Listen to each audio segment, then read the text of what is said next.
Welcome to your favorite channel, where silence speaks and stories echo through time. Previously victorious at Jericho, the Israelites now set their sights on Ai, a small city with a hidden challenge. But confidence without obedience leads to a painful defeat. In this story, we uncover the fall, the cleansing, and the final triumph that followed. This is the Conquest of Ai, a story of hidden sin and divine justice. In the quiet aftermath of Jericho's collapse, the Israelite camp buzzed with a strange mix of victory and vulnerability. The air still smelled faintly of dust and stone, the remnants of the city they had conquered without lifting a sword. Jericho had fallen with the sound of trumpets and the obedience of silence. Israel had witnessed a miracle. But as the euphoria faded, something unseen crept into the camp, something weighty, spiritual, hidden. Joshua, Israel's leader, had not only inherited Moses' mantle, but also the burden of guiding a nation still learning to walk with God. With Jericho behind them, the next objective stood ahead, the city of Ai. It was smaller, less fortified. Strategically located along a rugged ridge of Canaan's hills, Ai looked unimpressive compared to the mighty Jericho. The people assumed it would fall easily, but not all victories are visible and not all defeats are physical. Joshua sent scouts to observe Ai. After days of quiet movement, they returned with assurance. There is no need to trouble all our men. Ai's few in number, send just 2,000 or 3,000. Joshua agreed. No prayer was offered. No divine counsel was sought. There was no ark at the front. No spiritual preparation. Just military logic. 3,000 men ascended the path toward Ai in the early dawn, their swords gleaming and confidence high. But their pride was soon pierced. The men of Ai charged out, surprising them with fierce resistance. Israel faltered, turned, and fled down the hill. 36 warriors fell.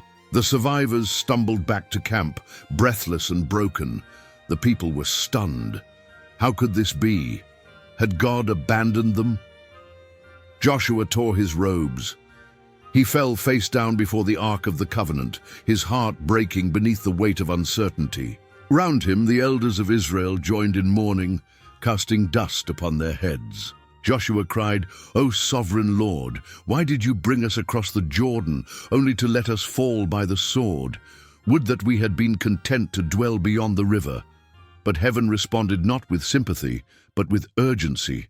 "Stand up, Joshua. Why are you on your face? Israel has sinned." God's voice thundered with clarity. Hidden sin had broken the covenant. It wasn't failure in strength, but in spirit. In the days after Jericho's fall, among the crumbled ruins, Achan, a man of the tribe of Judah, had noticed something. His eyes caught a glint of silver, a bar of gold, a beautiful robe from Babylon, woven with intricate patterns. He paused. He knew the command. All the treasures of Jericho belong to the Lord. But temptation whispered, "No one will." "No." He took the items, buried them beneath his tent, covered the evidence, but heaven had seen. And now, all Israel paid the price.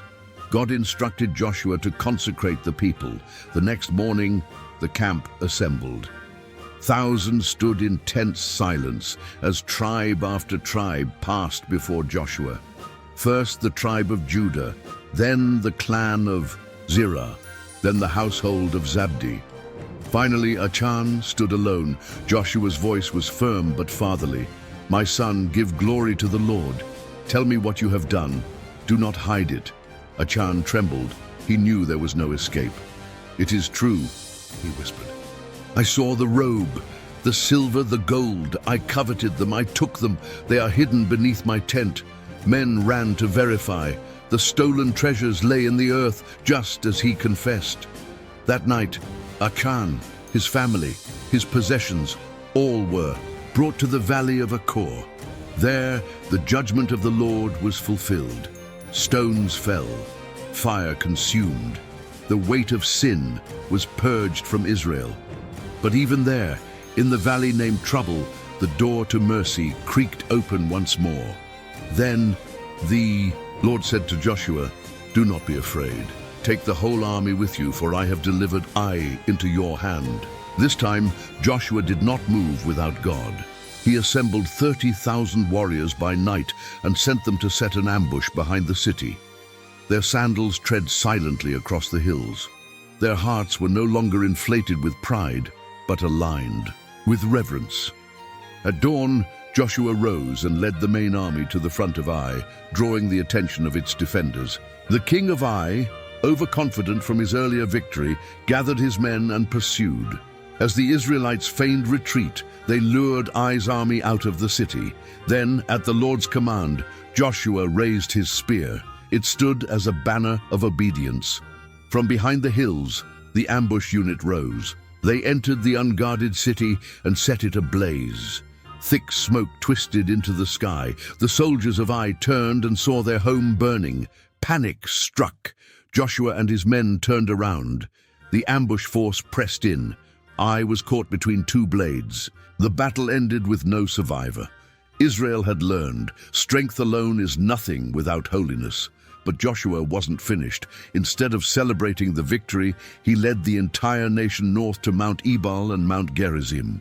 There, in the valley between the twin peaks, he fulfilled what Moses had commanded.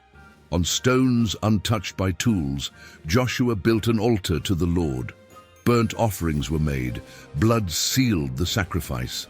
Then, before every man, woman, child, and stranger, Joshua read aloud the entire law of Moses. Not a single command was left unspoken. The blessings for obedience, the curses for rebellion.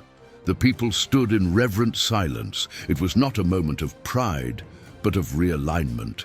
The story of Ai teaches us that failure is not final when it leads us to repentance.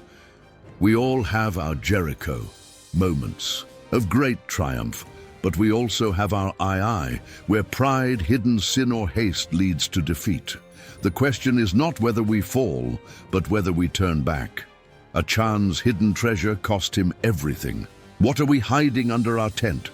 But for every valley of Achor, God offers a Mount Ebal, a place where his word restores, where worship realigns, and where obedience is renewed. Let Ai remind us, sin brings defeat. Confession opens the door to mercy, and God in his grace turns judgment into a second chance. Let us not move without him. Let us not rely on strategy without the Spirit of God. Let us be a people who conquer not just cities, but the sin within, and may every victory echo not our strength, but his faithfulness in Jesus' mighty name. If this story moved you, share it with someone who needs a reminder of God's power. Comment and subscribe to Silent Scrolls for more journeys through ancient truth. Let's walk in faith together. For more details, you can read this story in the Holy Bible, Joshua chapters 7 through 8. Remain blessed.